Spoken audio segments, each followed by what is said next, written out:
Alright, I'm gonna go ahead and show off the auto farm I have. So right now I am standing above the wheat farm. Over there we have the beetroot farm. And finally we have the carrot and potato farm. You'll see there's 4 different windmills here. Each one replants each crop separately. This windmill replants wheat. This windmill replants the beetroots. That windmill replants the carrots, and that one the potatoes on that farm. You'll see the farm gets harvested via trapdoor, uh, waterlogged trapdoors that is. So when the trapdoors are no longer powered, they go in their off state, push all the wheat and seeds down, and then they'll come down this water flow here, and they're aligned against this chest, which align them to fill into the hoppers. Whoops, I did not mean to fall. The hoppers then come all the way down to this item sorter. So this one's going to be wheat, this one's wheat seeds. And then you'll see up here, I have the hoppers directed in a loop here. That is because if you don't do that, sometimes items will get stuck at the very end here. Like, see how this is wheat? Wheat seeds. Because of the farm rules, sometimes it'll just fill this all with wheat. So then you'd never get seeds again, and then you'd get seeds stuck here, and then the whole farm just breaks. So you'll see I have 2 different ways of dispensing here because of how compact the farm is.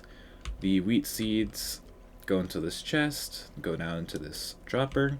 This comparator detects there's items in here, which send a signal out to this sticky piston. Sticky piston pushes the observer up. The observer detects a block change because there's now a block here, which then sends the redstone signal all the way down to this glass block, which then powers this dropper. The wheat gets sent down here, up this elevator, and then because of how much wheat this farm produces, we'll fill all of these eventually and go into here. You'll see I've been compacting some of my hay bales because I don't have a just because I didn't build this until like 5 minutes ago. That's why there's hay bales. The output goes here because I don't have a warehouse yet. Alright, and then so for the seeds, same thing. The comparator detects the dropper's full, except because we have space down here, it's going to, and because we have the chest here, we can't duplicate this, so we send the signal all the way around. We need a 1 tick delay, else this dropper locks, and the redstone signal just stays on forever. And the wheat seeds get pushed along here. They go into this windmill, and then once that is full, you'll see the farm is now harvesting, so we'll get to see it in action. The wheat seeds will come here, and then there's a loop here for beetroot and wheat seeds. Oh, here they go, where they go to composters to be turned into bone meal. I'm storing my extra bone meal right now in bone blocks just so I save space and less chests. Bone meal goes there for a, I don't know if I'm going to end up doing it or not. I was going to make a flour farm, which will produce a couple extra 100, maybe 1,000 coins an hour once my growth gets higher. So yeah, that'll be nice eventually. Maybe I'll show that off if I actually build it. We'll go to the beetroot farm. All the same concept. Beetroots get sent through down here, get pushed into this hopper.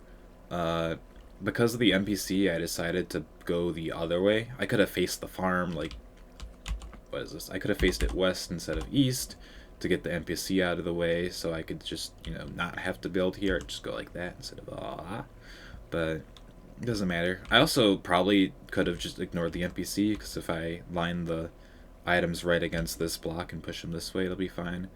But I just wanted it to be perfect with glass all around, so that is what I did. Whoops. The only other different thing is the beetroots, because the wheat has to go to the bakery to be turned into bread. So the beetroots get shot out. I originally was going to send it this way, so this doesn't need to be here anymore.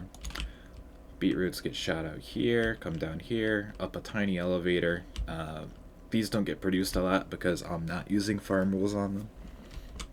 So they'll just fill these chests up eventually.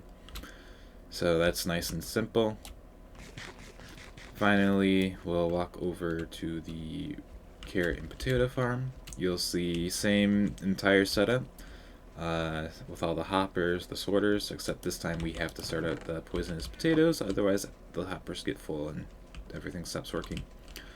The only different thing is, since you used carrot and potato to plant the farm, and there's no carrot or potato seeds, it comes all the way around. We prioritize the windmill to fill up first, so that's full, and then it comes down around, up an elevator into these chests, which it'll all fill eventually. If you're wondering why they don't all go down first, you'll see they're coming in stacks of like 2, 3, 4, 5. So it's going down and in when all of them enter the hopper at the same time. And then we have the same concept over here with the potato farm. It goes all the way around. And then, whoops, all the way over here. Same exact thing with carrots, filling up all those chests. Now, the mechanism I use to harvest the farm is a clock. You may ask why I didn't use an observer to detect wheat stages. That's because it can glitch out in different ways because of the CivCraft, how the windmill and farm growth works. You'll see the crops down here already. I think this is stage 3 of growth. If you get more than one stage of growth on a crop, it won't trigger the observer twice, so I can't make a system to automatically harvest when the wheat's full based on the wheat age. And it just becomes a whole mess. So I'd rather not, and I just use a clock instead. So this is the regular hopper clock everyone's probably used to seeing. I have a lever to control this to go on and off. Items are going back and forth. Every time the redstone block comes here, it moves items between these droppers, which is just an extended clock, that's all that is. You'll see once this is powered, so when this redstone block is moved from here to here, that's when this got powered. Redstone goes to here, it powers this piston, moves this redstone block back here, and then you'll see the repeaters give a little bit of delay for the redstone to actually be sent out to the farm to trigger the trapdoors, and then eventually redstone block gets pushed back. So if we go down here, you'll see some redstone. This line goes off. This is the wheat farm that harvests. You'll see it crosses off over here to harvest the beetroot farm, and finally it comes down here off this direction up here all the way down there to do the carrots and potatoes. And then you'll see there's more redstone over here. It's the exact same thing that's up here, but when this redstone block moves back over here, it triggers all of this for the beetroot farm to harvest again, because beetroots grow 2.25 times faster since there's only 3 growth stages on them instead of 7 like wheat, carrots, and potatoes. So this farm will be long ready to harvest by the time this comes back. So that kind of makes up for me not using the beetroot farm rules a little bit. Actually, I think it's the exact same. So yeah, that is the redstone for the redstone clock. The items, I mean, I just play around with, because it all depends on the growth and stuff like that. If I look in town info all, where is it? The growth rate. So this says 45 per growth, but when you saw at the start of the video, I did /plot farm info, it was 68 growth because first of all, I'm in a plains biome. I also have irrigation and exploration, which boost farms on plains even more. So that gives a lot of growth and makes the farm go a lot faster. The only thing is I am capped right now by the windmill growth rate, as it is at 35. However, I'm slowly working on getting that higher. Yay, hourly to expand. I'll show off the granaries really quick, just in case you want to see them. I have them organized, so this whole first row here is all one town, the next one's all another town, so on. But when you go down this, like straight down here, I'm gonna have beetroots in the top chest, pork in the bottom. This middle is going to be only bread, that is it. And finally over here, we're gonna have carrots in the top and potatoes in the bottom.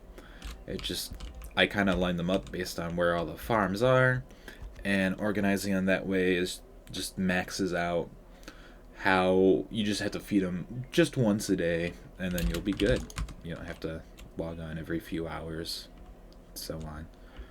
So yeah, that is the granary setup. That was all how the farm and stuff is set up. I hope you enjoyed. If you have any questions, feel free to ask. And no, I'm never building this farm again. Bye!